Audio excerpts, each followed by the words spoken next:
A Werewolf Shifter Romance, written by Amelia Hart. Chapter 1. Flames and Shadows. The acrid smell of smoke filled Celeste Nightborn's lungs as she walked through the quiet streets of Ravenshollow on her way home from the library.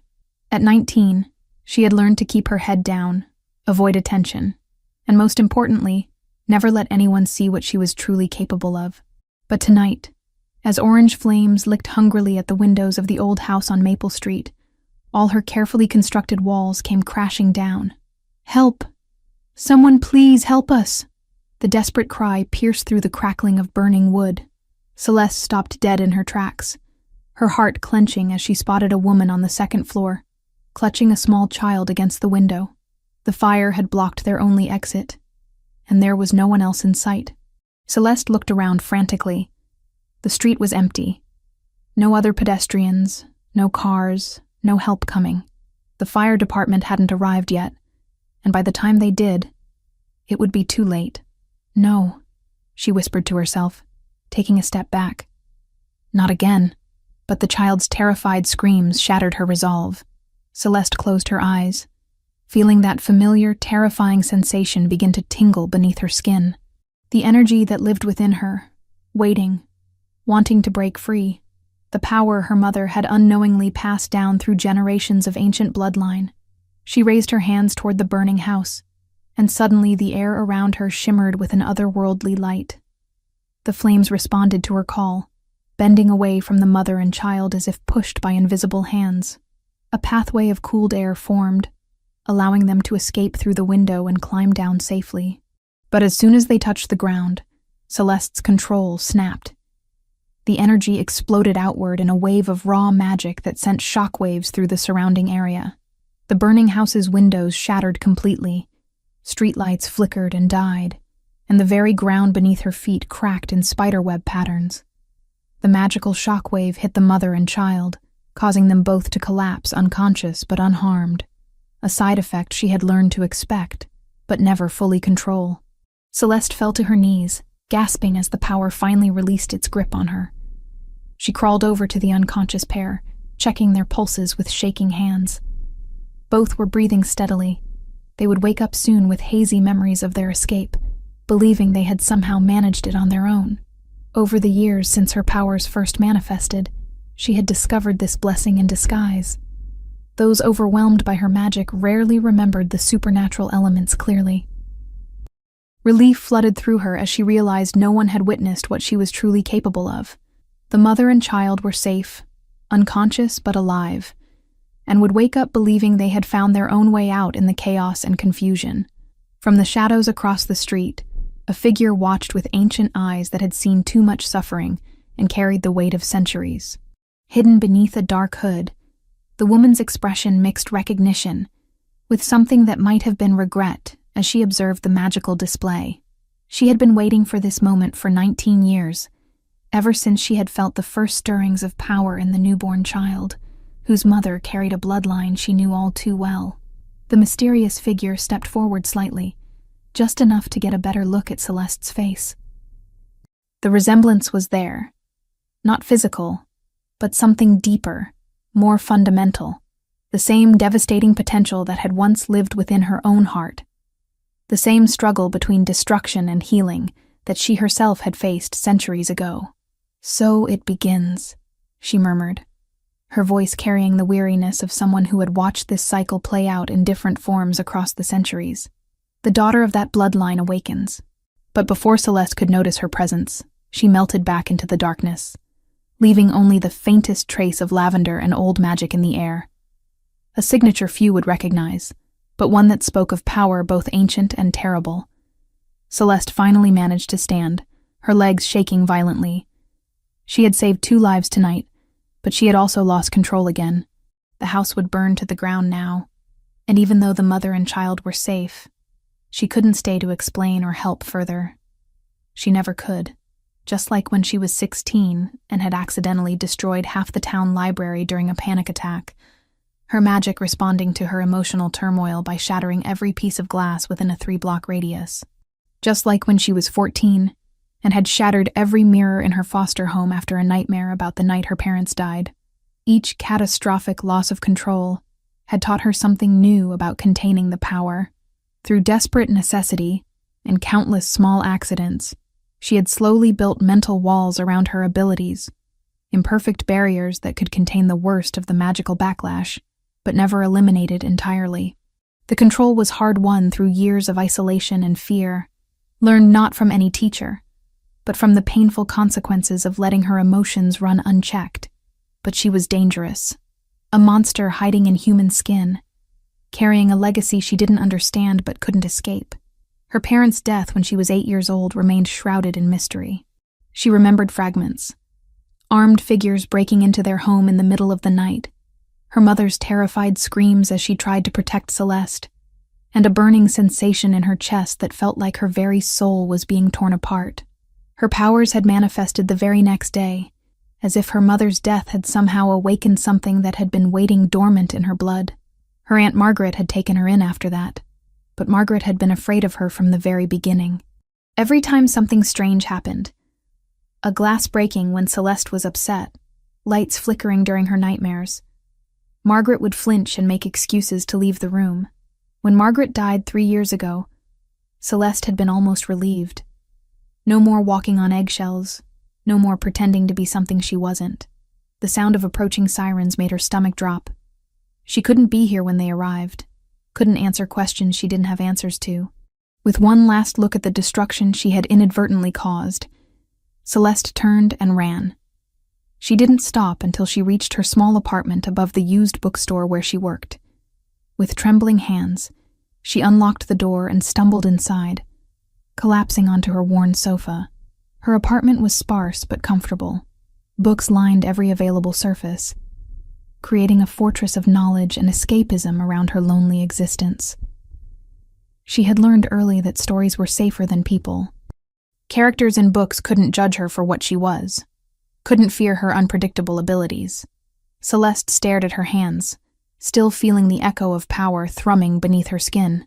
In the years since her abilities first manifested, she had developed some measure of control, enough to prevent innocent bystanders from being seriously hurt by the magical backlash, enough to ensure they forgot the more supernatural aspects of what they witnessed. But she had never managed to prevent the destruction entirely. But every time she tried to help, something went wrong. Every time she used her power, it spiraled beyond her complete control, leaving devastation in its wake. She had learned to avoid emotional situations, to keep to herself, to never let anyone get close enough to trigger the magic that lived like a wild animal in her chest. But nights like tonight reminded her why she had isolated herself in the first place. She was a walking catastrophe, and everyone around her was better off keeping their distance. Miles away, in a secluded cabin on the outskirts of Raven's Hollow's ancient woods, Darius Wolfbane felt the magical disturbance ripple through the night air like a stone thrown into still water. The 28-year-old alpha straightened from where he had been studying old territorial maps, his amber eyes blazing with sudden alertness. For months, he had been tracking reports of unusual supernatural activity in the region. Tonight's magical signature was unlike anything he had encountered before. Raw, untrained, but carrying an undercurrent of something achingly familiar. Something that called to the very core of his alpha nature in ways he didn't fully understand. Whether it was instinct, fate, or something deeper, he knew with absolute certainty that he needed to find the source of that power. A soft knock at her door made Celeste freeze. At this hour, it could only be bad news. Police, perhaps, or someone who had somehow connected her to the fire. The knock came again, more insistent this time. Celeste. A woman's voice. Unfamiliar, but somehow soothing. I know you're in there. I saw what happened tonight. Celeste's blood ran cold. She remained perfectly still, hoping whoever it was would give up and leave. I'm not here to hurt you, the voice continued. I'm here because I understand what you're going through. The power, the fear, the isolation. I've seen it before. Despite every instinct screaming at her to stay silent, Celeste found herself moving toward the door. Something in the woman's voice called to her, a recognition that went deeper than words. Who are you? She whispered through the door. Someone who wants to help. Someone who knows what it's like to carry a burden too heavy for one person to bear alone. Celeste's hand hovered over the door handle. Every rational part of her mind told her not to open it. Strangers meant danger, exposure, the risk of everything falling apart again. But the loneliness had been eating her alive for so long, and this woman's voice promised understanding she had never found anywhere else. Slowly, carefully, Celeste unlocked the door and opened it just a crack. Standing in the hallway was a woman who appeared to be in her 30s, with striking silver-streaked hair and eyes that seemed to hold depths of knowledge that shouldn't exist in someone so young. She wore a simple dark coat, but there was something timeless about her presence, as if she had stepped out of a different era entirely. "My name doesn't matter right now," the woman said gently. "What matters is that you're not alone anymore. May I come in?" Against every instinct of self-preservation she possessed, Celeste stepped aside and let the stranger enter her sanctuary. The woman looked around the apartment with interest, her gaze lingering on the books scattered everywhere. "You're well read. That's good. Knowledge will serve you well in the days to come." "I don't understand," Celeste said, wrapping her arms around herself.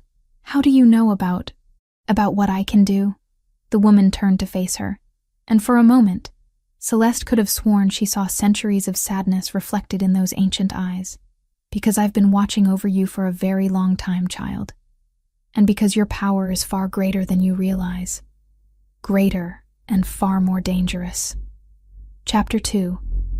The Alpha's Shadow. 3 days had passed since the fire on Maple Street, and Celeste Nightborn found herself jumping at every shadow, every unexpected sound. The mysterious woman who had visited her that night had left as quietly as she had arrived, promising to return, but offering no timeline. Sleep eluded Celeste as she replayed their brief conversation, wondering if she had imagined the whole encounter, or if her isolation had finally driven her to hallucinations. The bookstore below her apartment provided little comfort during her shifts. Every customer who entered made her heart race, wondering if they had somehow connected her to the incident. The local newspaper had reported the fire as a miraculous escape with no explanation for how the victims survived. But Celeste knew how precarious her secret remained. Her powers had been unusually quiet since that night, as if the massive release had temporarily drained whatever force lived within her. But she could feel it rebuilding, coiling beneath her skin like a serpent preparing to strike. Over the years since her abilities first manifested, she had learned to recognize the warning signs. The tingling in her fingertips, the way the air seemed to thicken around her when emotions ran high. In the years following her Aunt Margaret's death, Celeste had developed some measure of control over the more dangerous aspects of her magic. She had learned to prevent innocent bystanders from being seriously hurt by the magical backlash, and more importantly, she had discovered that those overwhelmed by her power rarely retained clear memories of the supernatural elements they witnessed. It was a small mercy that had saved her from exposure countless times, though it did nothing to ease the guilt that gnawed at her soul. As twilight settled over Raven's Hollow, Celeste decided to take her usual evening walk through the quieter parts of town. The familiar routine helped calm her nerves, and the approaching darkness made her feel less exposed, less likely to encounter curious eyes or unwanted questions. She wrapped her worn jacket tighter around her frame as she made her way toward the old cemetery at the edge of town. The weathered headstones and gnarled oak trees provided a strange comfort. The dead couldn't judge her, couldn't fear what she was capable of becoming. The night air was crisp with the promise of approaching winter, and a light fog had begun to roll in from the surrounding woods. Celeste's footsteps echoed softly on the cobblestone path as she moved between the rows of graves, reading familiar names and dates that had become like old friends in her solitude. She was so absorbed in her thoughts that she almost missed the figure standing motionless beside the ancient mausoleum at the cemetery's heart. Almost. The man emerged from the shadows with fluid grace that spoke of predatory confidence. Tall and broad-shouldered, he moved with the silent authority of someone accustomed to commanding attention without demanding it. In the pale moonlight, his amber eyes seemed to glow with an inner fire that made Celeste's breath catch in her throat. His presence was magnetic in a way that made the very atmosphere shift and crackle with tension. The shadows seemed to bend around him, as though darkness itself recognized his dominance over the night. "You shouldn't wander alone after dark," he said, his voice low and resonant, carrying the weight of absolute authority, tempered by what might have been genuine concern. Celeste's magic flared instinctively, power surging through her veins in response to the perceived threat. Energy crackled around her fingertips as every nerve in her body screamed danger, but not the kind she was used to. This was something primal, something that called to parts of herself she didn't understand. "Who are you?" she demanded, proud that her voice remained steady, despite the tremor of fear, and something else she couldn't name racing through her chest. The stranger studied her with those burning eyes, his expression unreadable in the dim light. When he spoke, his words carried the weight of generations. "Darius Wolfbane, I'm the alpha of this region, and I've been looking for you." The title hit her like a physical blow. Alpha. The word carried implications of leadership, protection, and deadly strength that spoke of responsibilities stretching back through bloodlines she could barely comprehend. "Looking for me?" Celeste took an involuntary step backward, her magic responding to his presence with chaotic surges that made her fingertips burn. "I don't know what you think I am, but I'm nobody special." Something flickered across his features. Surprise, perhaps, or recognition of the lie she told herself daily. "Your power is anything but ordinary. I've been tracking unusual supernatural activity in this region, following instincts I don't fully understand. After what happened 3 nights ago, I knew I had found what I was searching for." The vague explanation sent a chill through Celeste, though something about his words rang with truth. "What do you want from me?" "To help you understand what you are," Darius said, stepping closer. Celeste felt something fundamental shift in the air between them, and to protect you from those who would see your abilities as a threat to be eliminated. There are those called witch hunters, who seek supernatural beings like us. Your power would make you their primary target. A bitter laugh escaped her lips, sharp and hollow in the night air. "So I'm the monster everyone should fear? The thing that needs to be hunted down and destroyed?" "Uncontrolled power is dangerous," Darius said solemnly, his amber eyes never leaving hers. "I've seen what happens when abilities like yours are left without guidance. I won't let you destroy yourself." Without warning, his form began to shimmer and change. Muscles shifted beneath his skin, his frame expanding as primal energy coursed through him. A low, rumbling growl emerged from deep in his chest, vibrating through the ground beneath their feet and resonating in Celeste's very bones. In moments, the man transformed into something magnificent and terrifying. Not fully wolf, but something between human and beast, wrapped in dark fur with eyes that blazed like molten gold. The Alpha revealing his true nature, with a power that made the ancient headstones seem to lean away in respectful fear. Celeste's magic reacted violently, energy surging through her veins in response to his transformation. Power crackled around her fingers with increasing intensity as she fought desperately to maintain control, while wild forces clashed inside her chest. "You think showing me what you are will make me trust you?" she whispered, torn between terror and fascination at the raw power he displayed so effortlessly. Darius's lupine gaze held hers with an intensity that made her breath catch, and her heart race in ways that had nothing to do with fear. "I'm showing you what we both are. Creatures caught between two worlds, carrying burdens that others can't understand." As he spoke, something shifted in the air between them, a subtle thread beginning to weave itself around their souls. Ancient magic stirred, recognizing what their conscious minds refused to accept. A mate bond, primal and undeniable, struggled to form despite their resistance and the walls they had built around their hearts. Both recoiled instinctively, pride and fear warring against the deep connection that threatened to tear down every defense they had constructed through years of isolation and pain. "We cannot fight what destiny has already decided," Darius said softly, his voice carrying vulnerability beneath the alpha authority that seemed as natural to him as breathing. Celeste shook her head violently, backing away as panic rose in her throat like bile. "I don't believe in destiny. I won't be claimed by fate or anyone else. I've spent my entire life learning to stand alone, and look where that's brought you," he replied gently, shifting back to his human form with fluid grace. "Hiding in shadows, terrified of your own power, convinced that you're nothing but destruction waiting to happen." The words hit too close to home, stripping away pretenses she had maintained for years. "You don't know anything about me. I know you saved those people 3 nights ago.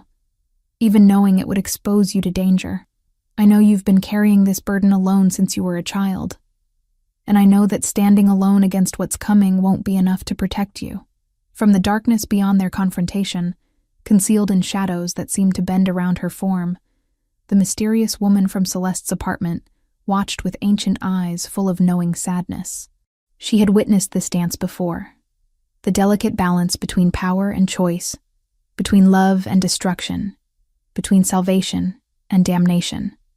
The mate bond pulled at both Celeste and Darius like an invisible chain, fighting against their conscious resistance with a force that spoke of something greater than individual will, but fear proved stronger than destiny. At least for now. I need time, Celeste said finally, her voice barely above a whisper.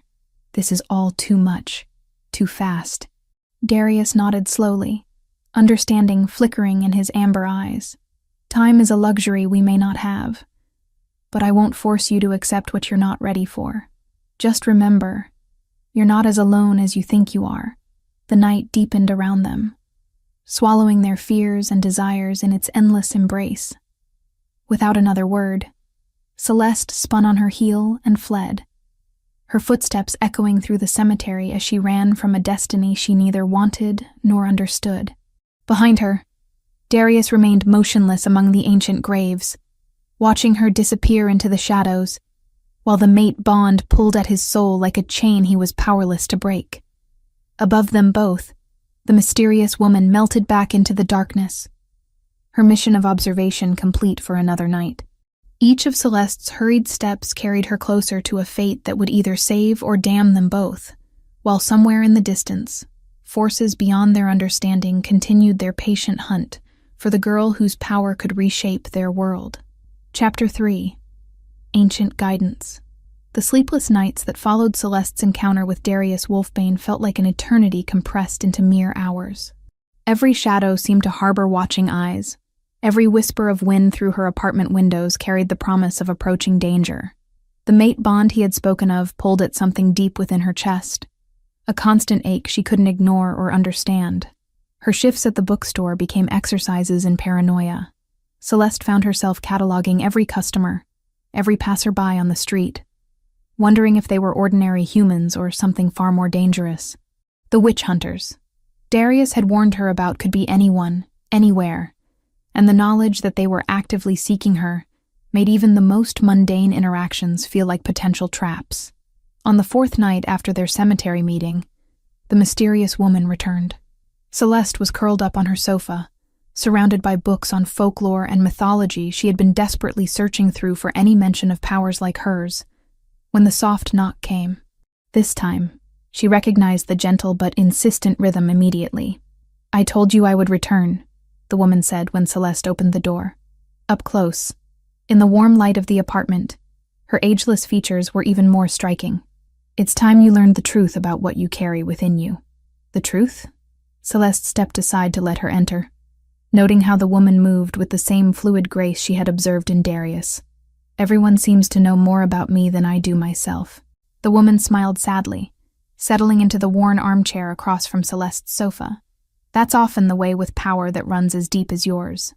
Those who possess it are frequently the last to understand its true nature. Darius said the witch hunters are looking for me. He claimed my abilities make me a target." Celeste wrapped her arms around herself, seeking comfort in the familiar gesture. "What does that even mean?" "It means, child, that you carry the blood of legends in your veins." The woman's eyes grew distant, as if seeing something far beyond the confines of the small apartment. "Your mother was descended from a very special bloodline, one that played a crucial role in shaping the supernatural world centuries ago." The mention of her mother sent a sharp pang through Celeste's chest. "My mother never told me anything about magic or bloodlines. She died when I was 8, and I barely remember her." "She died protecting you," the woman said softly. "The night they came for your family, she used the last of her strength to ensure your powers remained dormant until you were old enough to have a chance at controlling them." Images flashed through Celeste's mind, fragments of that terrible night she had spent years trying to forget. Her mother's terrified screams, shadows that moved wrong, the burning sensation in her chest that had felt like her soul was being torn apart. "Who came for us?" Celeste whispered, though part of her already feared the answer. "The same ones who hunt you now. Witch hunters have long memories and longer grudges. Your mother's bloodline represents something they fear above all else. The possibility of change, of a future where their kind of hatred becomes obsolete." The woman stood and moved to the window, gazing out at the sleeping town of Ravenshollow. "But hiding alone in this apartment won't prepare you for what's coming. Your power is growing stronger every day, whether you acknowledge it or not. Soon, you won't be able to contain it at all." "Then what do you suggest?" Celeste asked, frustration bleeding into her voice. "Darius offered to help, but trusting him feels like stepping off a cliff into nothing. Trust is earned through shared trial, not granted through pretty words." The woman turned back to face her, and for a moment, something ancient and terrible flickered in her eyes. "I can teach you control, help you understand the forces you command. But the training won't be easy, and it won't be safe. Safer than losing control completely," Celeste replied, thinking of the destruction she had caused at the fire, the way her power had exploded outward without regard for innocent lives. The woman nodded approvingly. "Good. Meet me tomorrow night at the old ruins on the eastern edge of town. Come alone, and tell no one where you're going, not even the Alpha who's been shadowing your steps. Darius has been watching me." The revelation should have been alarming, but instead, Celeste felt a strange flutter of something that might have been relief. "He's protecting you, in his way. But protection and preparation are different things. What you need now is knowledge, discipline, and the wisdom to choose your path carefully." As the woman moved toward the door, Celeste called out, "Wait, I still don't know your name." The woman paused, her hand on the doorknob. "Names have power, child. When you're ready to understand what that truly means, I'll share mine with you." And then she was gone, leaving only the faint scent of lavender and ancient magic lingering in the air. The next evening found Celeste making her way through the darkened streets toward the ruins her mysterious mentor had specified. The old stones lay scattered across a meadow that local historians claimed was once the site of a great palace, though no records existed to confirm such stories. As she approached the crumbling archways and moss-covered walls, Celeste felt a strange resonance in the air, as if the very ground beneath her feet remembered the magic that had once been worked here. "You came." The woman's voice emerged from the shadows between two standing stones. "I wasn't certain you would." "I'm tired of being afraid of myself," Celeste replied, surprised by the conviction in her own voice. "If you can help me understand this power, then I'm willing to learn." Understanding comes through experience, not explanation. The woman stepped into the moonlight, and Celeste gasped at the sight of her.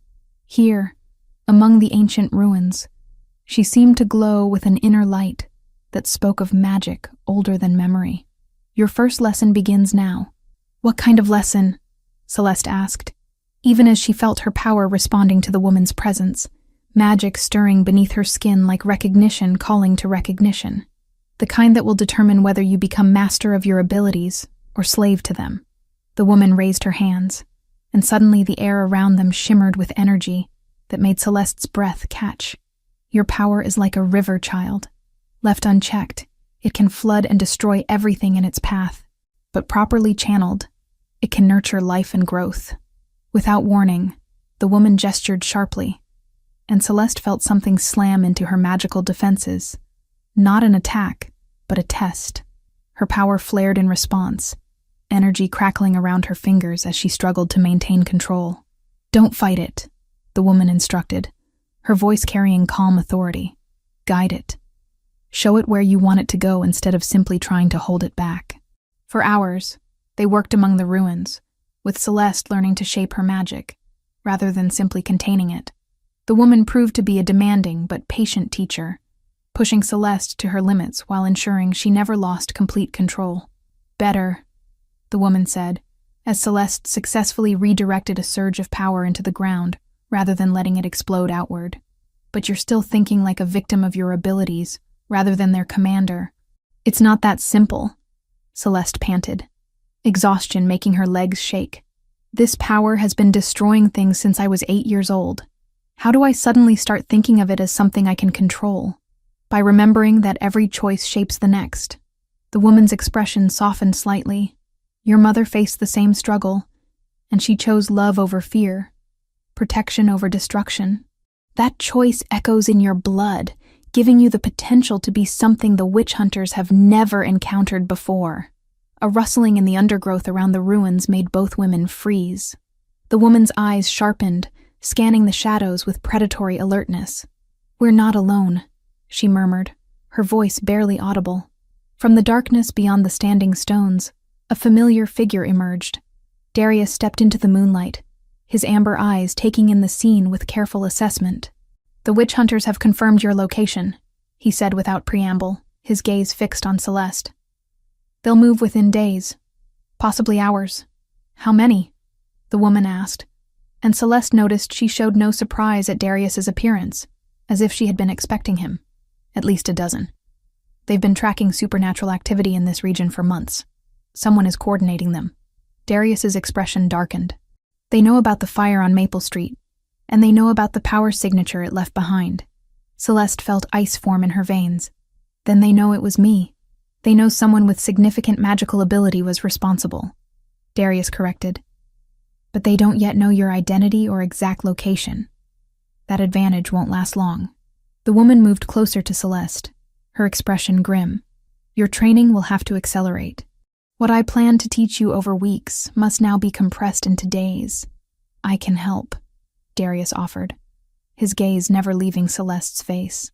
"My knowledge of their tactics, combined with your magical instruction, might give her the tools she needs to survive."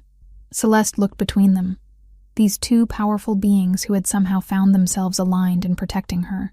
The mate bond she felt with Darius pulled stronger now, complicated by gratitude and the growing realization that she truly wasn't alone anymore. "All right," she said quietly. "If the witch hunters are coming, then I need to be ready for them. Teach me everything." As the first pale hints of dawn touched the eastern horizon, 3 figures stood among the ancient ruins, bound together by necessity and something deeper than mere alliance. The hunt was closing in, but for the first time since her powers had manifested, Celeste felt something other than fear when she thought about what she was capable of becoming. The woman watched Celeste and Darius with ancient eyes that held centuries of regret and hope. Soon, the girl would need to know the full truth about her heritage, about the role her bloodline had played in shaping the supernatural world. But for now, survival took precedence over revelation. The witch hunters were coming, and everything would depend on whether Celeste could master her power before they arrived at her door. Chapter 4. Fire and Desire. The days following Celeste's first training session in the ruins passed in a blur of exhaustion and discovery. Each night, she met with her mysterious mentor and Darius among the ancient stones, learning to harness powers that had terrorized her for over a decade. The work was grueling, pushing her body and mind to limits she hadn't known existed. Her mentor, who still refused to reveal her name, proved relentless in her instruction. "Magic responds to emotion," she would say, as Celeste struggled to maintain control during particularly difficult exercises. "Fear breeds chaos, but focused intent creates precision. You must learn the difference." Darius had become a constant presence during these sessions, offering tactical knowledge about witch hunter methods, while serving as a stabilizing force when Celeste's power threatened to spiral beyond control. His amber eyes tracked her every movement with an intensity that made her pulse quicken in ways that had nothing to do with exertion. The mate bond between them grew stronger with each passing hour they spent together. It was a living thing now, pulsing beneath her skin whenever he was near, creating a connection she could no longer deny or ignore. Yet neither of them spoke of it directly, dancing around the attraction that crackled in the air between them like electricity seeking ground. "Focus," her mentor commanded sharply as Celeste's concentration wavered during a particularly complex channeling exercise. "The witch hunters move closer each day. I can sense their presence growing stronger in the region. This is not a casual hunt. This is organized." The mention of their pursuers sent ice through Celeste's veins. Over the past few nights, she had learned more about the witch hunters than she had ever wanted to know. They were scattered individuals who typically worked alone, driven by various personal grudges against supernatural beings. What made the current situation particularly dangerous was that multiple hunters were now working together as a coordinated team. "Tell me about these witch hunters," Celeste said during a brief rest. Her breathing still labored from the magical exertion. "Why are they so determined to hunt people like us?" Darius and her mentor exchanged a meaningful look that didn't escape Celeste's notice. "Witch hunters have existed for as long as I can remember, and longer," her mentor said carefully. "They're usually solitary creatures, driven by personal vendettas or family traditions of hatred. But when they band together like this, it means someone is coordinating them, someone with significant resources and influence." "What kind of someone?" Celeste pressed, sensing there was more to the story than either of them wanted to reveal. "The kind that carries old grudges and has the means to turn personal hatred into organized warfare," Darius replied grimly. "I've seen the aftermath of their work. They're methodical, well-equipped, and utterly ruthless." Celeste felt the familiar frustration of being kept partially in the dark about her own situation. "Everyone seems to know more about the threats against me than I do. You speak in generalities about organized hunters, but won't tell me who's leading them, or why they want me specifically." Her power flared with her emotions, sending ripples of energy through the ground beneath their feet. Several of the standing stones began to glow with a faint inner light, responding to the magical overflow. "Control," her mentor said sharply, but there was understanding in her ancient eyes. "I know the uncertainty is difficult, but sometimes knowledge comes with dangers you're not ready to face. Maybe that should be my choice to make." Celeste shot back, her magic crackling around her fingers as frustration mounted. "Maybe I'm tired of other people deciding what I can and can't handle." Darius stepped closer, and immediately she felt the calming influence of their bond. His presence seemed to anchor her, providing a stable point of reference in the chaos of her swirling emotions. "You're stronger than you know," he said quietly, his voice carrying that hint of vulnerability she had come to associate with his more honest moments. But strength without wisdom can be just as dangerous as power without control. The air between them thickened with unspoken tension. They stood barely an arm's length apart, close enough that Celeste could see the flecks of gold in his amber eyes, could feel the heat radiating from his body in the cool night air. "I'm not fragile," she whispered, her voice catching slightly as she looked up at him. "I won't break if you tell me the truth." Something flickered across his features. Desire, admiration, and a hunger that made her breath hitch in her throat. But underneath it all, she caught a glimpse of something else. Guilt, perhaps, or the weight of secrets he carried. "I know you won't break. That's what terrifies me," he replied, his voice rough with emotion. The moment stretched between them, charged with possibility and the weight of everything they weren't saying. Celeste felt herself leaning toward him, drawn by forces both magical and utterly human. Her mentor's sharp cough broke the spell. "Perhaps we should focus on the immediate threat," she said dryly, though her eyes held a knowing glint. "Romance is a luxury for those who aren't being actively hunted." Embarrassment flooded through Celeste, followed quickly by defiance. "My feelings aren't a luxury to be set aside when convenient." "No," her mentor agreed, "but they can be a weakness your enemies will exploit if you're not careful. The connection between you is obvious to anyone with the sight to perceive it. Whoever is leading these hunters will use that bond against you both if given the chance." Darius's expression hardened, and Celeste noticed that flicker of guilt again. "Let them try. I've been protecting what matters to me for longer than they've been hunting. And how well has that strategy served you recently?" The question came from the shadows beyond the ruins, delivered in a voice that carried mockery and cold satisfaction. All three spun toward the source of the voice as figures emerged from the darkness. Men and women dressed in dark tactical gear, their weapons gleaming with an otherworldly light that spoke of magical enhancement. Leading them was a man who appeared to be in his 30s, tall and powerfully built, with eyes that burned with fanatic intensity. There was something deeply unsettling about him, something that made Darius go absolutely still with a different kind of recognition. "Witch hunters," Darius said, his voice dropping into registers that spoke of the wolf beneath his human skin. The leader smiled, but it was a predator's expression, cold and calculating. "Hello, Alpha. I believe you've been expecting us." Celeste felt her mentor's sharp intake of breath. saw Darius's hands clench into fists as the reality of their situation became clear. "You've been tracking us," her mentor said, her voice carrying centuries of controlled anger. "For some time, yes. Your student's magical signature is distinctive. It wasn't difficult to follow once we knew what to look for." The man's gaze shifted to Celeste with interest that made her skin crawl. "The last descendant of a very special bloodline. Do you have any idea how long we've been searching for someone like you?" "Enough," Darius snarled, and Celeste could see his control beginning to fray around the edges. The air around him shimmered with barely contained power. But the leader wasn't finished. "Did your protectors tell you the whole truth about why you're so valuable? Did they mention that your bloodline represents something we've been trying to eliminate for centuries?"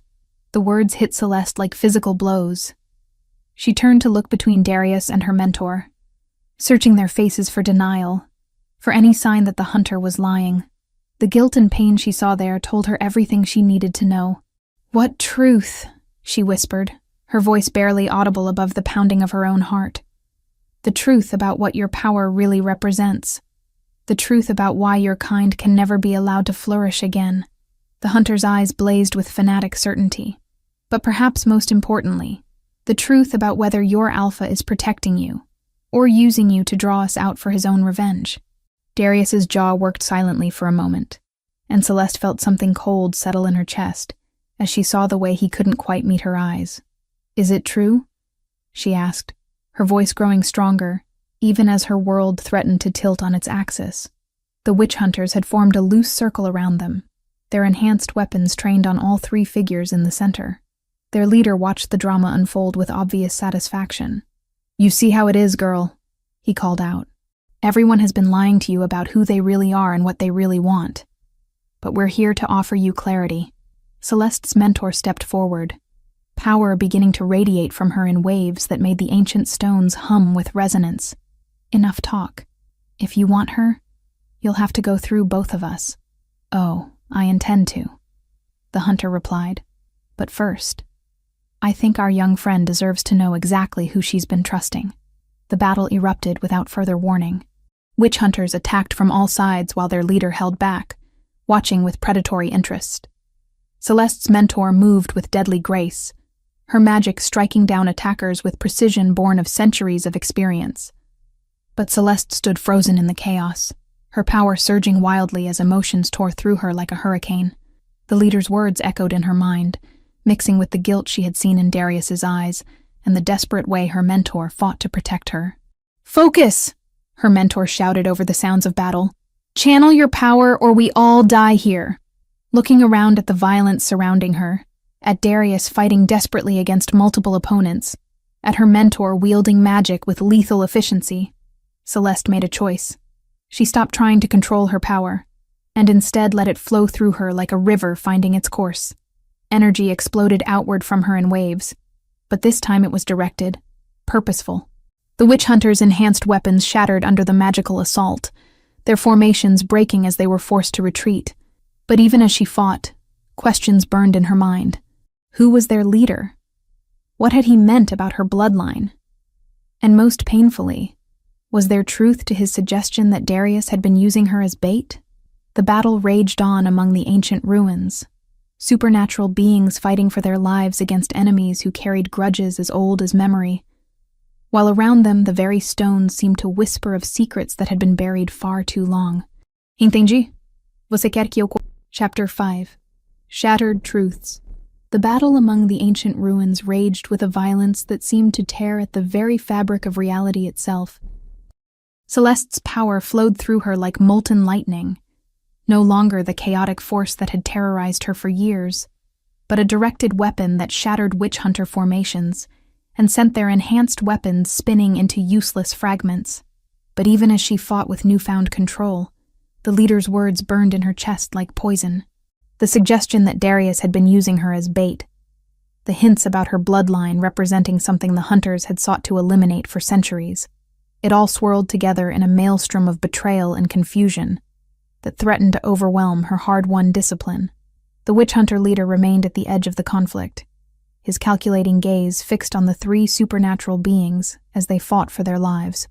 There was something deeply unsettling about his stillness, as if he were waiting for the perfect moment to reveal some final, devastating truth. "You fight well for someone who doesn't understand what she truly is," he called out over the sounds of combat, his voice carrying easily despite the chaos. "But ignorance won't protect you forever." Celeste's mentor fought with the deadly precision of someone who had survived centuries of conflict, her magic weaving patterns that seemed to bend reality around her will. But Celeste could see the strain in her ancient features, the way each spell drew more deeply from reserves that weren't infinite. "Stay focused on the fight," the older woman commanded as she noticed Celeste's attention wavering. "Questions can be answered later, if we survive." But survival seemed increasingly unlikely as more witch hunters emerged from the darkness surrounding the ruins. They moved with the coordinated precision of a military unit, their enhanced weapons creating deadly patterns of light that forced the three defenders into an ever-tightening circle. It was then that the leader decided to reveal the next layer of his identity. "I suppose introductions are in order," he said, his voice carrying that same cold amusement. "I am Marcus Ashford, and I've been hunting your kind for longer than you might imagine." The name hit Celeste's mentor like a physical blow. She stumbled, her magical defenses wavering for a crucial moment that allowed several witch hunters to close in on her position. "Impossible," she breathed, her face gone pale in the moonlight. That bloodline was supposed to have ended centuries ago. Marcus's predatory grin showed far too many teeth. Not ended. Evolved. Transformed by necessity into something capable of finishing what should have been completed long ago. Darius fought with desperate fury against multiple opponents, but Celeste could see him listening to every word of the exchange. His amber eyes blazed with confusion and barely contained rage as pieces of a larger puzzle began to fall into place. "You know him," Celeste said to her mentor, dodging a silver-laced blade that whistled past her ear. "You know exactly who he is." "I know what he represents," her mentor replied, her voice heavy with centuries of regret. "The consequences of choices made in anger and pain, the price of power used without wisdom." But before Celeste could demand more answers, Marcus dropped a revelation that shattered everything she thought she understood about her own identity. "Tell her which," he snarled, his gaze fixed on Celeste's mentor with hatred that seemed to burn like physical flame. "Tell the girl whose bloodline she really carries. Tell her why she was born with power that shouldn't exist in this world." Celeste's mentor, and now she understood with crystalline clarity who this woman truly was, stood frozen among the chaos of battle, her ancient secrets finally dragged into the light. "Your mother," she said quietly, her voice somehow carrying clearly despite the sounds of combat surrounding them, "was descended from Lyra and Thane, the only two people who ever managed to break through my curse with the power of their love." The revelation hit Celeste like a thunderbolt. Suddenly, everything made terrible sense. Her unprecedented magical abilities, this woman's intense interest in her training, the way her power seemed to resonate with the ancient ruins around them. "You're her," Celeste whispered, backing away from the woman who had claimed to be her mentor. "You're Dahlia, the witch from the old stories, the one who cursed the ancient kingdom." Dahlia's carefully constructed mask finally crumbled, revealing depths of anguish and guilt that stretched back centuries. "I am. And you, child, carry the blood of the only people who ever showed me that love could triumph over vengeance." Marcus's triumphant howl echoed across the battlefield. "Now she knows the truth. The daughter of the bloodline that broke your curse, trained by the witch who created it in the first place. Do you see the poetry in it, Dahlia? Do you see how perfectly this will end?" But the revelations weren't finished. As Marcus spoke, something began to change about his physical form. His frame started to expand, muscles shifting beneath his skin as an otherworldly energy coursed through him. "I should have known," Darius growled, his voice thick with barely contained rage as recognition dawned in his amber eyes. "A lycanthrope leading witch hunters. The same bastard who slaughtered my pack." Marcus's laugh was a sound of pure malice that echoed off the ancient stones. "Your pack was weak, Wolfbane. They died because they represented everything wrong with our species." His amber eyes blazed with fanatic intensity as his transformation continued. "My bloodline carries a very special burden. The need to cleanse lycanthropes of the weakness that nearly destroyed us centuries ago. starting with alphas who protect witches instead of destroying them. The sight of Marcus's lycanthrope transformation sent shockwaves through everyone present. This wasn't just a witch hunter. This was one of their own kind, turned against his own species by generations of cultivated hatred. "That's what makes you particularly dangerous, Dahlia," Marcus continued, his voice deepening as his form shifted between human and something far more primal. "You turned our own blood against us, made lycanthropes believe they could love witches without consequence." Celeste's world had narrowed to a single burning point of betrayal. Everyone had lied to her. Dahlia had approached her not out of genuine desire to help, but because of what she represented. The woman she had begun to trust and even love as a mentor had been manipulating her from the beginning. "All of it was lies," she said, her voice hollow with hurt and disbelief. "Everything you told me, everything you made me believe about myself, it was all manipulation." "No," Dahlia said desperately, stepping toward her. "My feelings became genuine. Watching you struggle with the same darkness I once faced, seeing your courage—" "Don't," Celeste interrupted, her voice sharp as broken glass. "Don't pretend you care about me when you've been using me from the beginning." But then Marcus's words about Darius hit her with renewed force, and she turned to the alpha who had become both her salvation and her betrayer. The mate bond between them pulsed with shared pain, but also with the terrible clarity of understanding. "He was right, wasn't he?" she whispered, her voice barely audible above the magical storm. "You did use me as bait. You let me believe you were protecting me when really you were using me to draw them out." For a moment, Darius's silence was answer enough. The guilt and pain she saw in his amber eyes confirmed her worst fears. But then he spoke, his voice raw with emotion and absolute honesty. "Yes," he said, the single word carrying the weight of his shame. "When I first tracked the rumors about your power, when I felt that magical signature ripple through the night, I knew if I could find you, keep you visible enough, the witch hunters would come to me. I wanted my revenge for what they did to my pack." The admission hit Celeste like a physical blow, but Darius continued, his amber eyes never leaving her face despite the chaos of battle around them.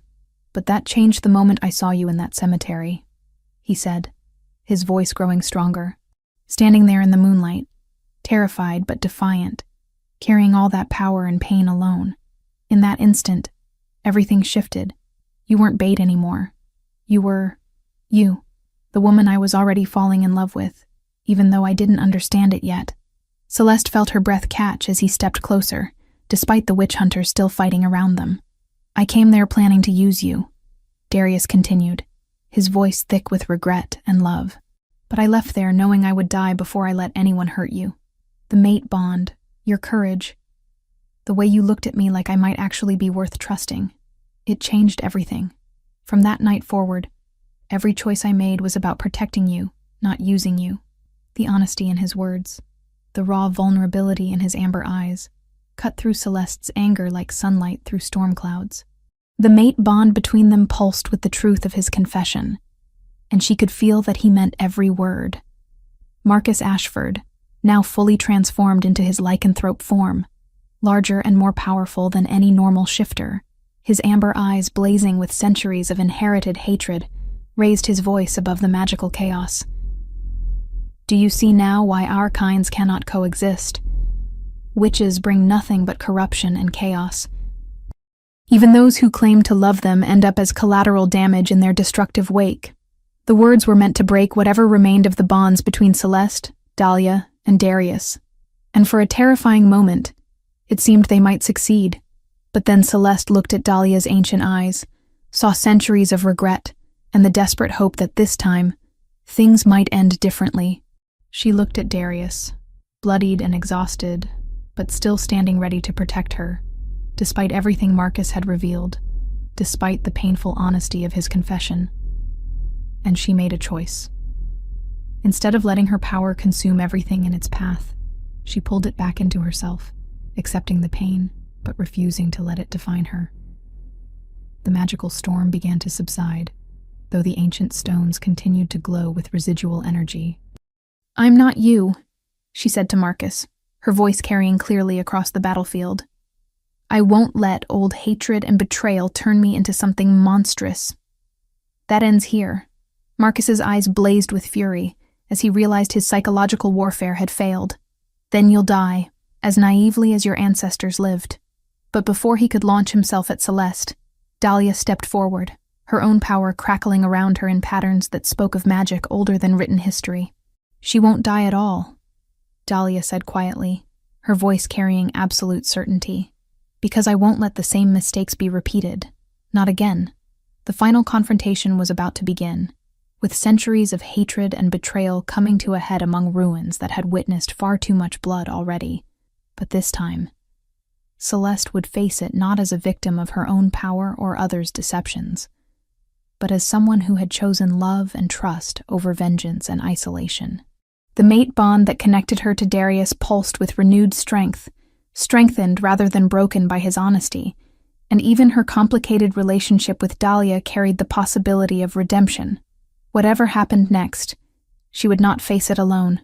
The truth had shattered her world, but from those broken pieces, something stronger was about to be born. Chapter 6. Blood and Redemption. The ancient ruins trembled as three forces of supernatural power prepared for a confrontation that would determine the fate of everyone present.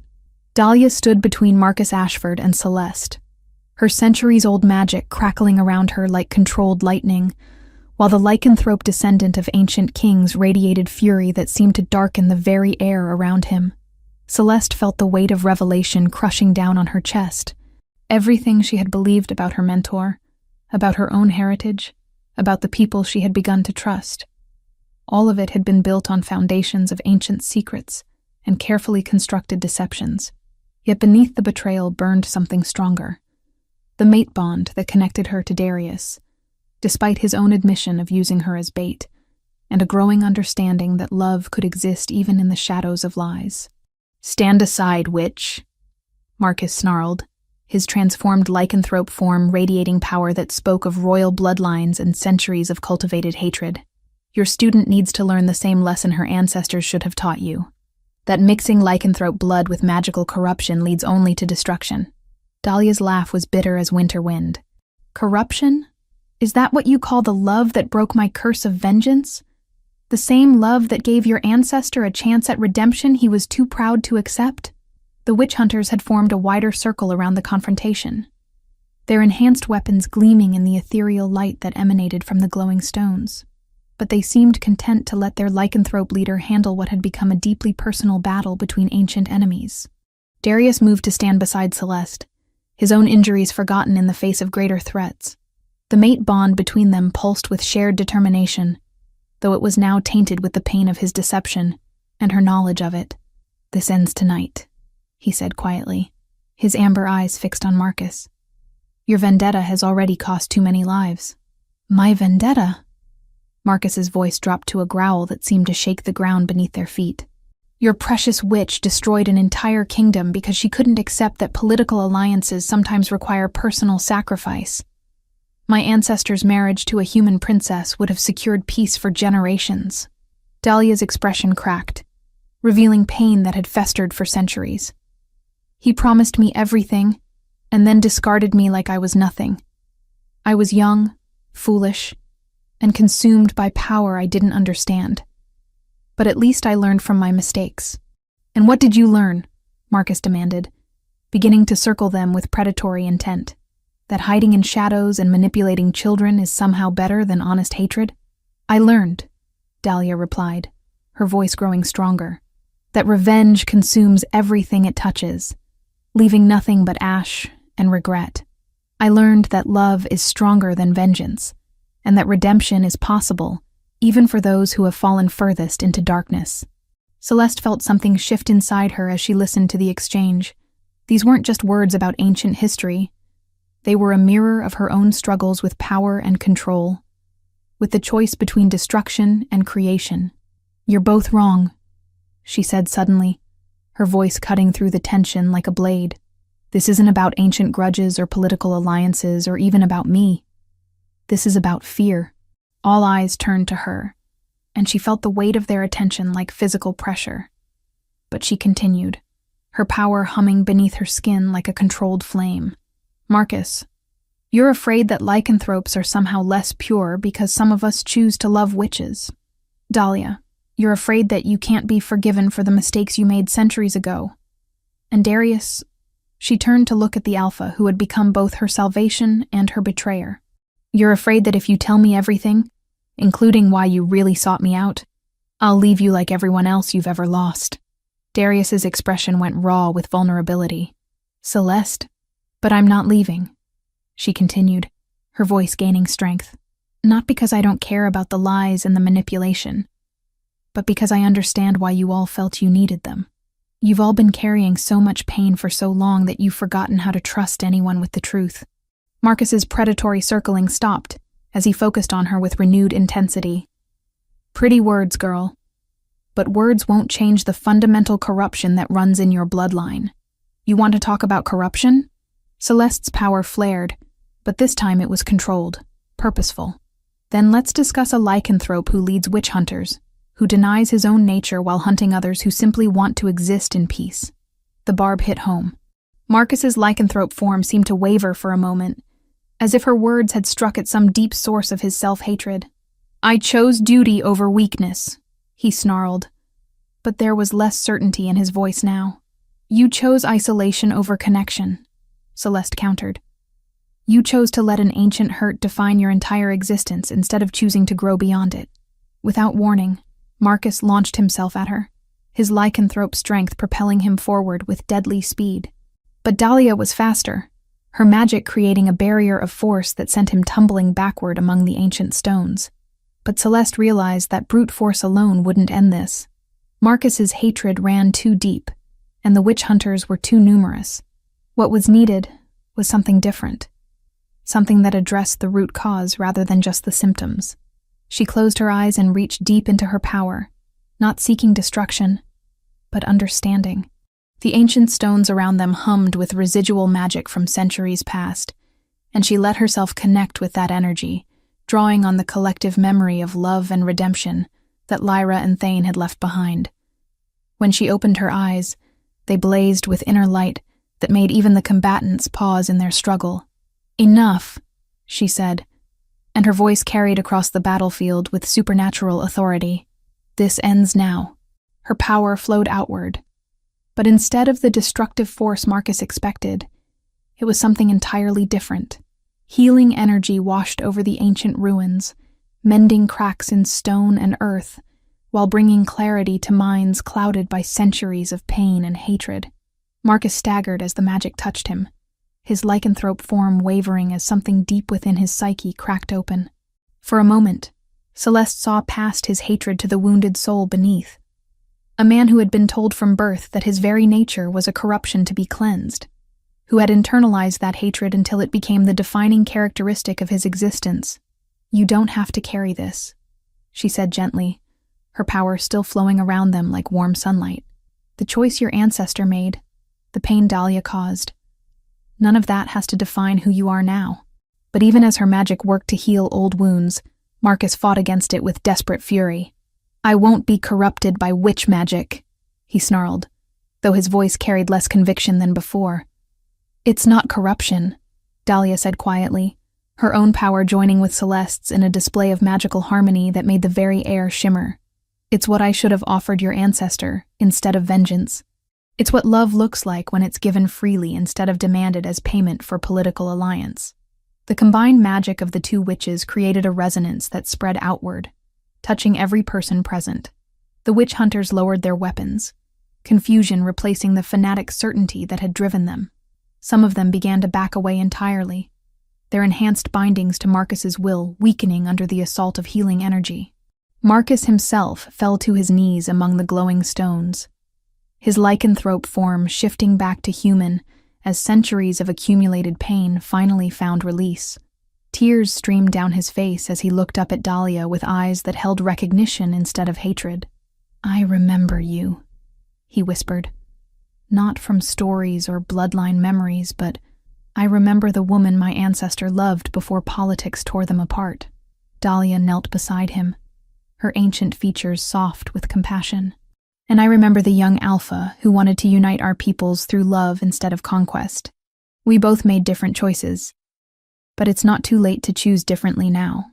As the magical healing continued to spread, Celeste felt the mate bond with Darius deepen into something that transcended mere supernatural connection, despite the pain of his deception.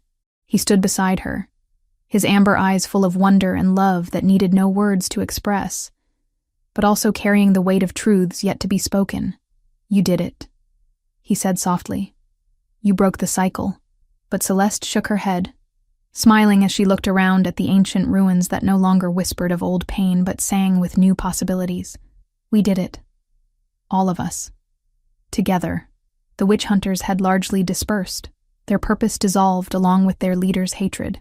Marcus knelt among the stones, speaking quietly with Dahlia about redemption and the possibility of using his knowledge to protect supernatural beings instead of hunting them. As dawn approached, painting the sky in shades of gold and rose, Celeste realized that the most powerful magic wasn't destruction or even healing. It was the choice to forgive, to grow, and to love, despite the pain that choice sometimes required. The ancient curse was truly broken now, not through violence or vengeance, but through the courage to offer compassion, even to those who had caused the greatest harm. And in that breaking, something new was born. A future where lycanthropes and witches, humans and supernatural beings, could choose connection over isolation.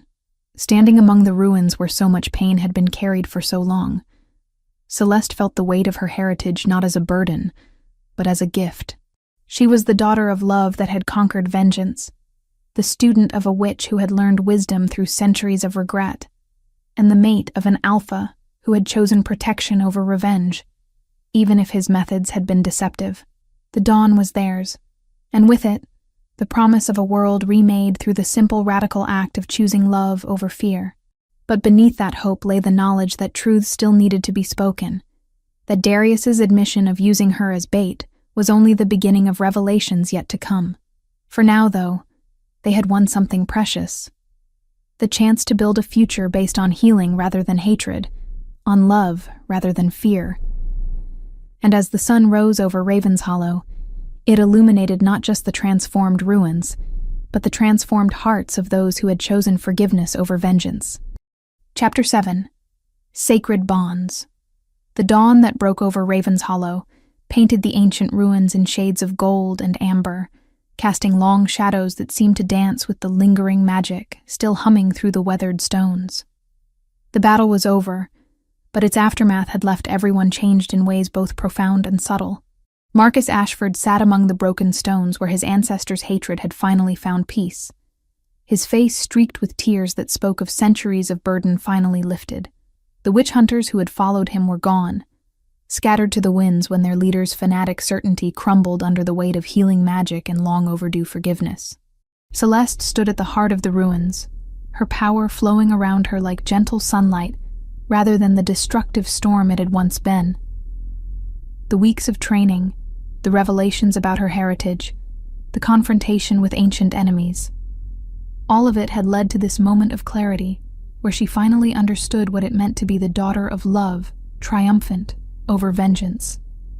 Darius moved to stand beside her, his amber eyes soft with wonder, and something deeper that made her breath catch. The mate bond between them had evolved beyond mere supernatural connection into something that felt as fundamental as breathing. But it was now shadowed by the truth of how their relationship had begun. "It's really over," he said quietly, his voice carrying notes of disbelief and profound relief. "This part is," Celeste agreed, turning to face him fully. "But we still have things to discuss, don't we? About why you really came looking for me." The words hung between them like a bridge that needed to be crossed. Darius's expression grew pained, guilt flooding his features as he struggled to find the right words. "Celeste, later," she said gently but firmly, "when we're alone and have time to really talk. Right now, we need to help the others process what's happened here." From across the ruins, Dahlia watched their exchange with eyes that held centuries of loneliness finally touched by hope. The ancient witch had knelt beside Marcus for hours, helping him process the weight of inherited hatred and the possibility of choosing a different path. Now she rose slowly, her movements carrying the weariness of someone who had carried too much for too long. "The immediate crisis has passed," she said as she approached them. "But there will be others. The supernatural world has been shaken by what happened here tonight. Change is coming, whether we're ready for it or not." Celeste studied the woman who had been her mentor, her manipulator, and ultimately her salvation. The revelations about Dahlia's true identity still stung, but beneath the hurt was a growing understanding of the impossible choices that had shaped the ancient witch's actions. "There's something else I need to tell you," Dahlia said quietly, her ancient eyes focusing on Celeste with renewed intensity. "Something about your heritage that the chaos of battle didn't allow me to fully explain."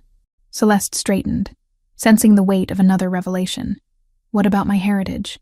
"Your mother was a direct descendant of both Lyra and Thane," Dahlia began, her voice carrying the weight of centuries. "Lyra was an omega of the Ashwoods, a rare lineage with gifts of healing and connection to earth magic. Thane was the Alpha King. Together, they broke my curse through love." "I know that part," Celeste said carefully. "But why do I only manifest magic? Why don't I have lycanthrope powers?" Dahlia's expression grew thoughtful. "Because your soul chose to awaken the Ashwood gifts first, the healing magic you inherited from Lyra. But the lycanthrope powers are dormant within you, waiting for the right moment." Celeste felt her breath catch. "What kind of right moment?" "The true mate bond," Dahlia explained, her gaze moving briefly to where Darius stood among the ruins before returning to Celeste. "When you fully accept the connection with your destined alpha, when the bond becomes complete, it may awaken the lycanthrope heritage sleeping in your blood. Strength, enhanced senses, perhaps even transformation. Everything may come gradually." The implications made Celeste's head spin. "You're saying I could become, you will be a unique hybrid, like me, witch and lycanthrope." "I know exactly the challenges you will face," Dahlia confirmed, with a tone that mixed understanding and profound personal experience. "That knowledge will serve you well in the years to come, especially when building the sanctuary you and Darius dream of creating." Darius looked up sharply at the mention of their shared dreams, hope and uncertainty warring in his expression. Despite everything that had been revealed, despite the deceptions and manipulations, the vision of something better still called to all of them. "What will you do now?" Celeste asked Dahlia. "Where will you go?" Dahlia's expression grew contemplative as she gazed out over the ruins that had witnessed so much pain and finally, healing. "My mission here is complete. For centuries I've been trapped in a cycle of guilt and regret, trying to atone for the destruction I caused. But watching you choose love over vengeance, seeing Marcus find peace instead of perpetuating hatred, I think I've finally learned what redemption actually looks like." "That sounds like goodbye," Darius observed, his protective instinct still sharp despite the peaceful resolution.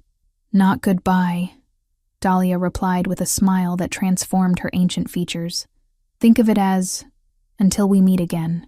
There's a wide world out there, full of supernatural beings who could benefit from the lessons we've all learned here. My story isn't finished yet." She moved closer to Celeste, reaching out to touch the younger woman's face with gentle fingers. "You have everything you need now. Power tempered by wisdom, love strengthened by trial, and the courage to choose your own path. Don't let anyone, including me, convince you otherwise." "Thank you," Celeste said quietly. "For the training, for the truth, even for the lies. I understand now why you made the choices you did." Dahlia's eyes glistened with unshed tears. "You are so much stronger than I ever was at your age. Your mother would be proud of the woman you've become." As the sun climbed higher, painting the ruins in brilliant morning light, Dahlia began to fade at the edges, her form becoming translucent as ancient magic carried her away from the place where she had finally found peace.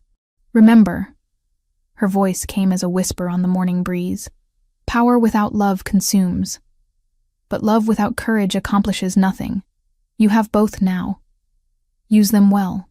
And then she was gone, leaving only the faint scent of lavender and the promise of stories yet to be written.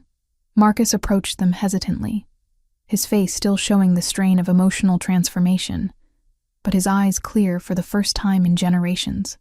"I owe you both an apology that words can't adequately express," he said, My hatred nearly destroyed everything good in this world.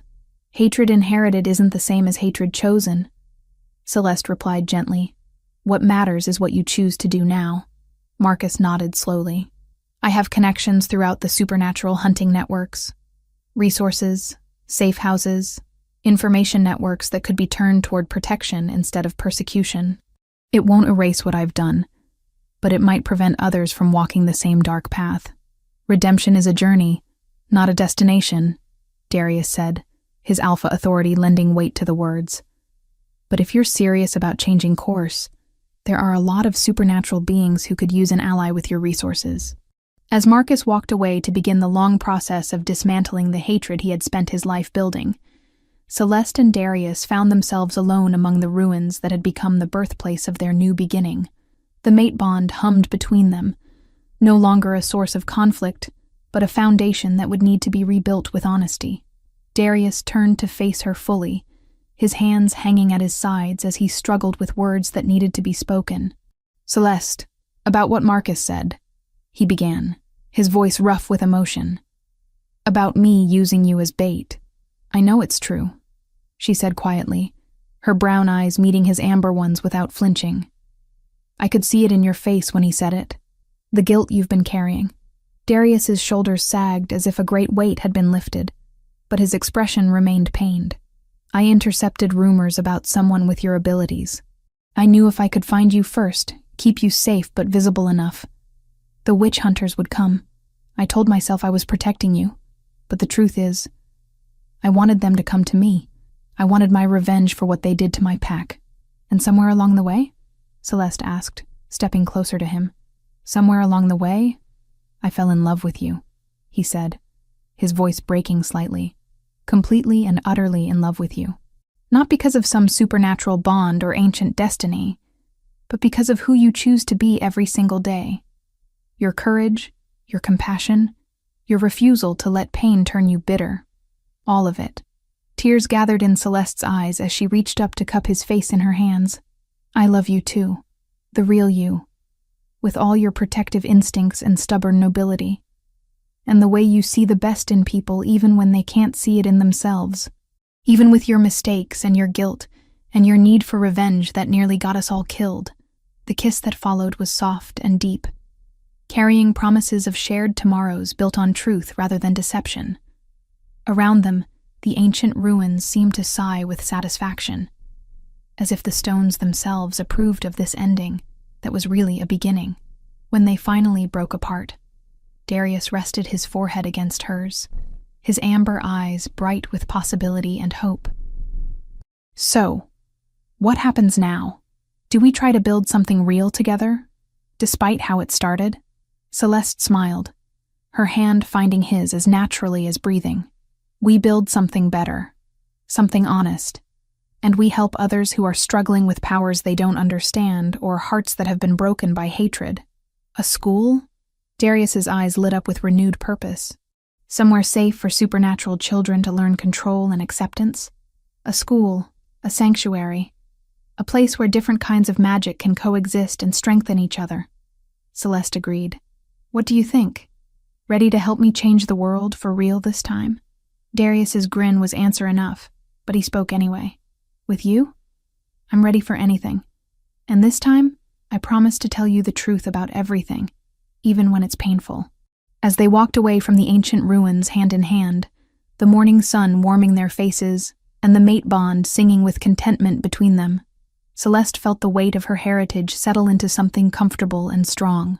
She was the daughter of love triumphant, the student of wisdom hard-won, and the partner of an alpha who had chosen to change rather than remain trapped by his pain. Behind them, the ruins began to bloom with new growth, flowers pushing up through cracks in ancient stone, vines wrapping around broken columns with gentle persistence. The site that had witnessed so much pain was transforming into something beautiful, just as the people who had fought there were transforming into something greater than they had been alone. The future stretched out before them, full of challenges and possibilities in equal measure. There would be other supernatural beings who needed guidance, other conflicts that required wisdom and strength to resolve, other chances to choose love over fear.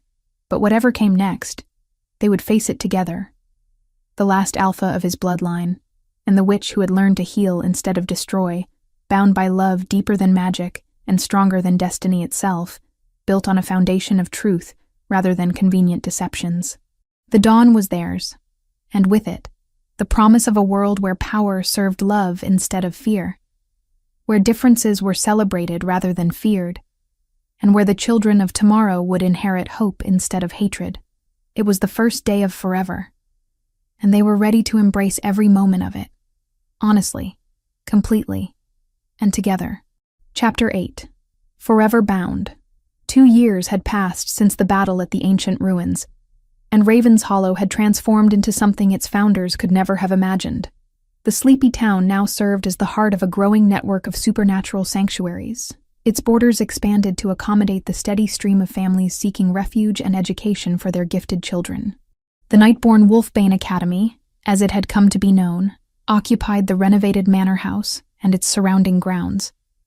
But the influence of what Celeste and Darius had built extended far beyond physical boundaries.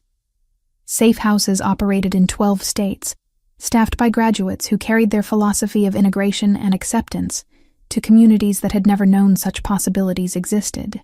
Celeste stood in the expanded library of the manor, surrounded by texts both ancient and modern, her fingers tracing the spine of a journal that contained her own writings about magical theory and emotional control.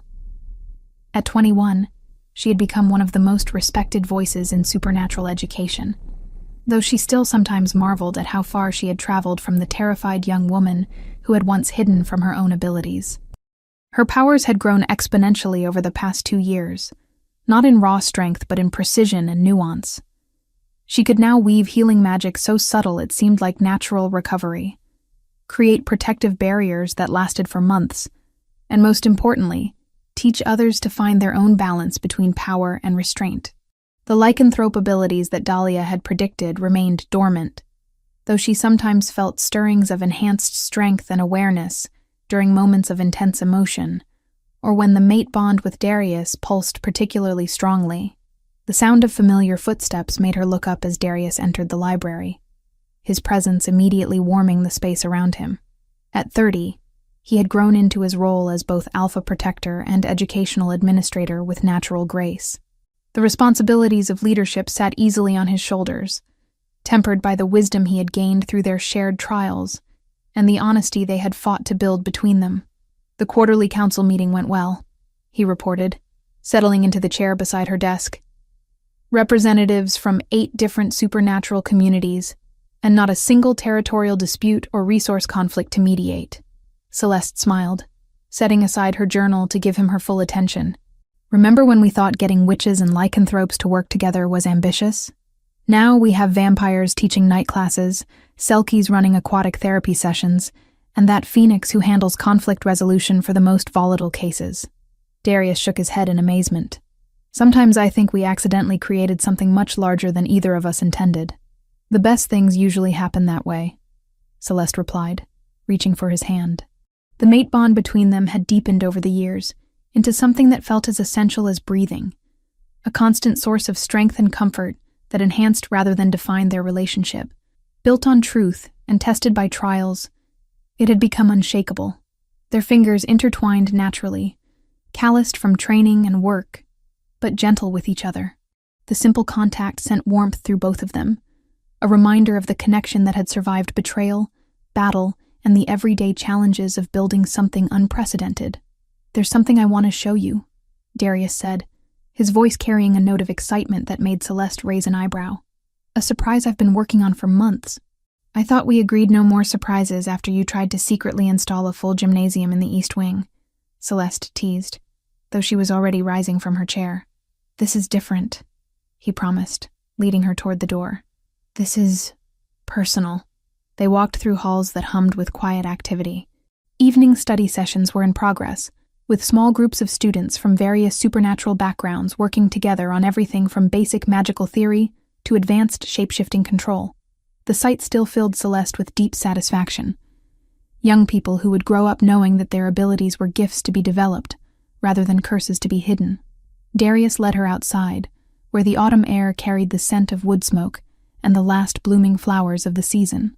They walked past the training grounds where older students practiced combat skills under the watchful eye of Marcus Ashford, who had become one of their most valuable instructors.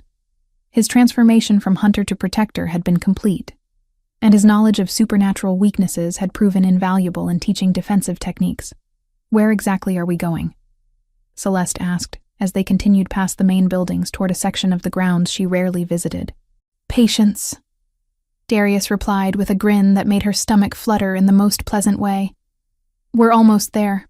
They crested a small hill that overlooked the ruins where their story had truly begun. The ancient stones were completely covered in flowering vines now, creating a garden that bloomed year-round through some lingering magic that made the site beautiful, rather than haunting. A narrow path led down to a clearing Celeste didn't recognize, where someone had clearly been working to create something special. In the center of the clearing stood a small pavilion, built from local stone and aged timber, its design echoing the architecture of the ancient ruins, while clearly being newly constructed. Flowering vines had been carefully trained to grow over its supports, creating a living canopy that filtered the evening light into patterns of gold and green. "Darius," Celeste breathed, her hand flying to cover her mouth as she took in the thoughtful beauty of the construction. "What is this?" "Our beginning," he said simply, his amber eyes soft with love and hope. "The place where we first learned to trust each other, transformed into something that represents what we've built together." As they approached the pavilion, Celeste noticed other details that made her heart race. Cushioned seating, arranged to take advantage of the view over both the ruins and the academy beyond. A small altar-like table carved with symbols that represented various supernatural traditions. Lanterns hanging from the living canopy, ready to cast warm light when darkness fell. "It's beautiful," she whispered, tears gathering in her eyes as she began to understand what this represented. Darius stopped in the center of the pavilion, turning to face her with an expression that mixed nervousness with absolute certainty. 2 years ago, in ruins that represented the end of something broken, we chose to build something new. Tonight, I want to ask you to make that choice official. He reached into his pocket and withdrew a ring unlike anything Celeste had ever seen. The band was crafted from white gold and rose gold twisted together, set with a stone that seemed to contain captured starlight, but it was the magical signature emanating from the ring that made her gasp. It carried traces of both their powers, woven together in harmony. "I had it made by the best magical artisans we know," Darius explained, dropping to one knee as the golden light of sunset painted them both in warm hues.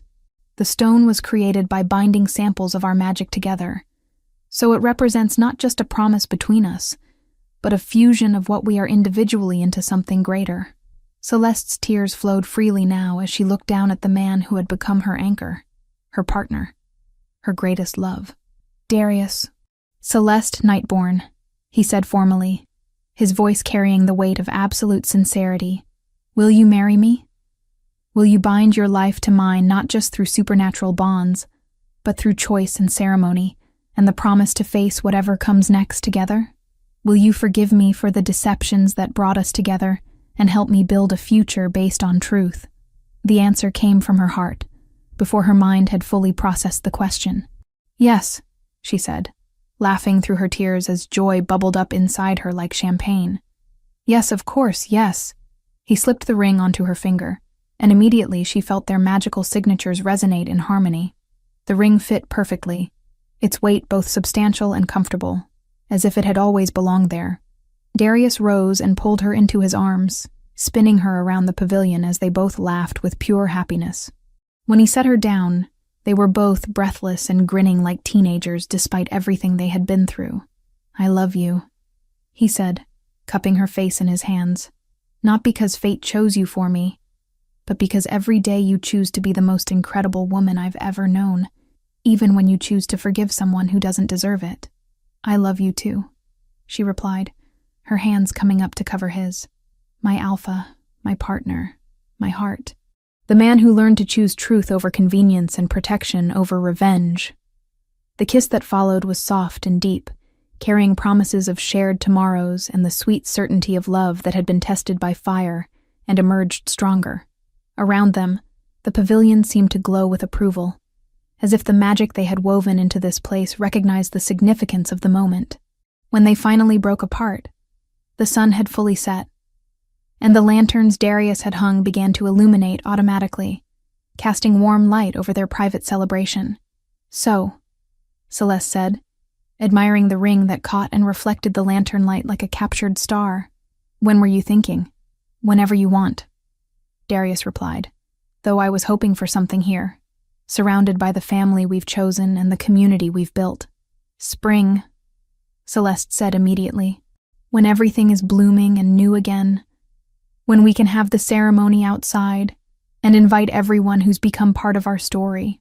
"Spring it is," he agreed, pulling her close again. "Though I should warn you, I think half the supernatural world is going to want to attend. You've become something of a legend among our people." "We've become something of a legend," she corrected, "and I can't think of a better way to celebrate than surrounded by everyone whose lives have been touched by what we've built together." They spent the rest of the evening in the pavilion, talking about their future and watching the lights of the academy twinkle in the distance. Students moved between buildings, their voices carrying on the night air, along with the sounds of a community at peace with itself. 6 months later, on a perfect spring day, when the ruins bloomed with flowers that seemed to dance in the gentle breeze, Celeste and Darius exchanged vows before an assembly that included vampires and phoenixes, selkies and lycanthropes, witches of every tradition, and humans who had chosen to be part of something larger than themselves. Marcus Ashford, transformed completely from hunter to protector, served as Darius's best man. A young witch named Sarah, one of their first students, stood as Celeste's maid of honor. The ruins themselves seemed to participate in the ceremony, their ancient stones glowing with gentle inner light as if blessing the union taking place in their shadows. The ceremony itself was simple but profound, incorporating traditions from multiple supernatural cultures, while focusing on the essential promise to choose each other every day for whatever time they were given. As they spoke their vows surrounded by the community they had built, magic swirled gently around them. Not the wild, destructive force Celeste had once feared, but power guided by love and tempered by wisdom. "I promise," Celeste said, her voice carrying clearly across the assembled crowd, "to stand with you in joy and sorrow, in triumph and challenge, in the quiet moments and the epic adventures. I promise to choose love over fear, trust over doubt, and hope over despair. I promise to build with you a future worthy of all the dreams we dare to share."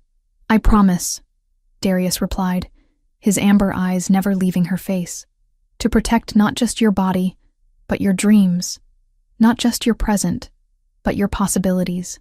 I promise to be your anchor when the storms come, and your wings when you need to soar. I promise to love you, not just for who you are, but for who you choose to become every single day. And I promise to always tell you the truth, even when it's difficult." When they kissed to seal their union, the magic that surrounded them pulsed outward like a gentle wave, touching every person present with warmth and hope. Flowers bloomed more brightly. The ruins glowed with inner light, and somewhere in the distance, church bells began to ring in celebration. Later, as the reception continued under stars that seemed unusually bright, Celeste stood with her new husband overlooking their academy and the town beyond. Her ring caught the moonlight, sending small sparkles of captured magic dancing across the ground at their feet. "Any regrets?" Darius asked, echoing the question he had posed on their first night together in the ruins. Celeste smiled, her hand finding his as naturally as breathing. "Not even one," she replied. "This is exactly where we're supposed to be." Around them, their chosen family celebrated under the vast night sky, their laughter mixing with music and the gentle rustle of wind through the flowering vines. Tomorrow would bring new challenges, new students, new opportunities to choose love over fear and build bridges where others saw only divisions.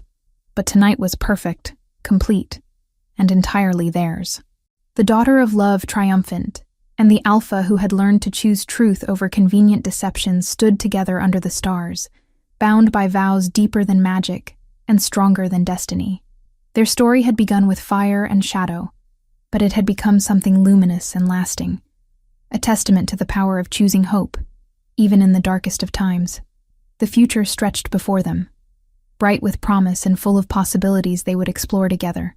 And in the gentle glow of magical light that surrounded them, in the sounds of celebration that filled the night air, in the simple fact of their joined hands, lay all the proof anyone needed that love, freely chosen and fiercely protected, could indeed transform the world.